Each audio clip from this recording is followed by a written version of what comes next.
Plumas County sits at the northernmost vantage of the Granite Sierras, where they meet the volcanic Cascades. We live among evergreen conifer forests that open to expansive valleys and are never far from the sound of rushing water in deep canyon rivers and streams. The smell of high desert sage provides an eastern border. Serene mountain lakes provide a respite and a place and a time to reflect.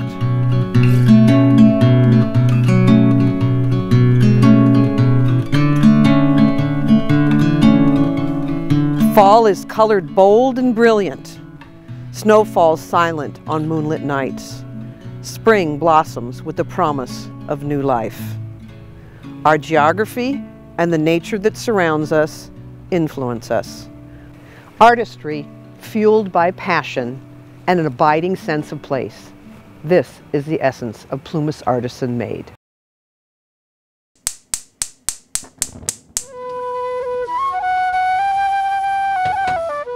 What compels a person to create? For me, working through the entire process of wool growing, preparation, and creation with the fiber is almost mystical. What do you think, boys? Good morning. There's a spirituality, a deep connection with what it is to be human and part of the natural world. I call it sheer bliss.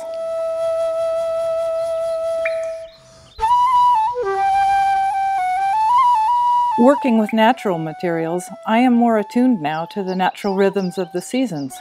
Lambing and shearing in spring, harvesting wool and dye stuffs in summer, preparing materials and imagining designs in autumn, spinning, knitting, and weaving in the winter.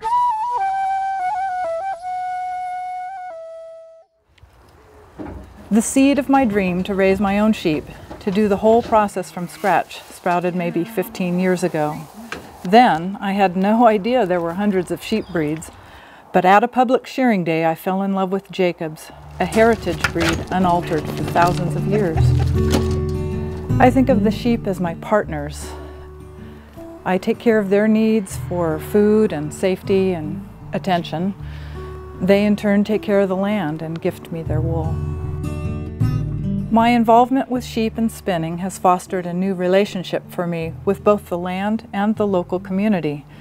I have come to see my fiber pursuits in a larger context, as part of an agricultural community that values the partnership of farmers and consumers, as well as environmental and cultural responsibility.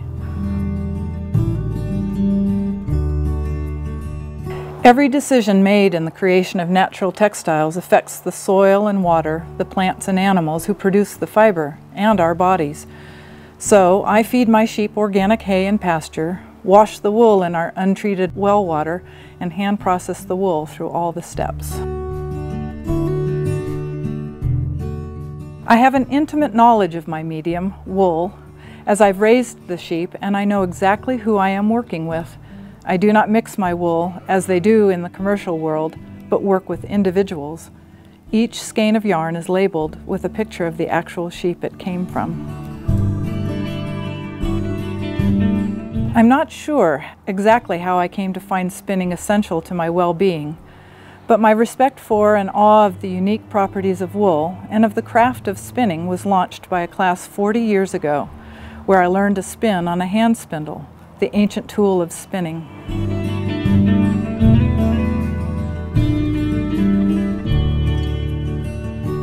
There's a certain magic, fiber turning into yarn, yarn turning into fabric.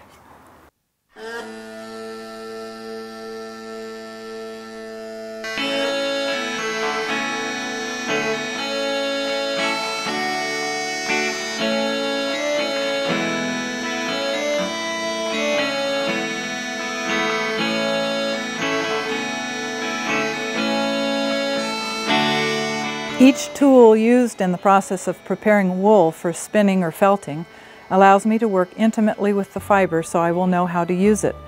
Some sheep have wool best used for felting, some for spinning a soft yarn, some for yarn that will make a sturdy rug or a beautiful tapestry. I celebrate the discovery of that first twisting of fiber into yarn every time I'm at my wheel.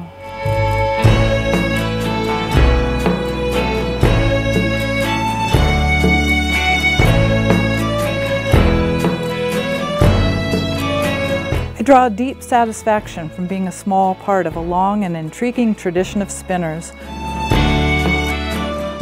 My personal fiber journey is inspired by the beauty of nature.